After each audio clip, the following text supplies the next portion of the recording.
Welcome to Summarize Science, where we break down complex research into simple terms. Today we're tackling one of the biggest mysteries in modern cosmology, a major disagreement in how fast our universe is expanding. This is known as the Hubble Tension. Essentially, measurements of the early universe, from the cosmic microwave background, give us one value for the expansion rate. But measurements of the local, modern universe, using things like supernovae, give us a different, faster value. The difference is significant enough that it's unlikely to be a simple measurement error, hinting at new physics. This paper explores a fascinating potential solution that lies within the dark side of the universe. It proposes that while most dark matter is cold and non-interacting, a tiny fraction, maybe just 1%, has a secret. This special dark matter was interacting with something called dark radiation in the very early universe. Think of it like a conversation happening between these two dark components, which created pressure and affected how matter clumped together. This interaction alters a key feature from the early universe called the sound horizon, which cosmologists use like a cosmic ruler. By changing the size of this ruler, the calculation for the expansion rate from the early universe can be adjusted to match the one from the modern universe. The researchers tested three main scenarios for how this interaction could have worked.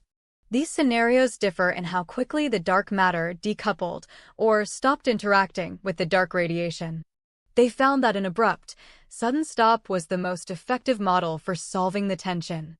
So, how did this idea hold up against actual data? When they fit their models to cosmological data, but without including the local Hubble measurement from projects like SH0ES, the new model wasn't really better than the standard one.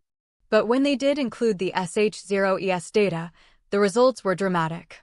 The model with the abrupt decoupling, labeled n=0 here, significantly reduced the tension from over 5 sigma to less than 1 sigma. It successfully explained the higher Hubble value seen in local measurements while still being consistent with other data, like from the Planck satellite.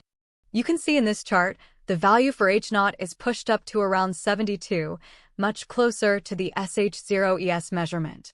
This plot shows how the models affect the cosmic microwave background.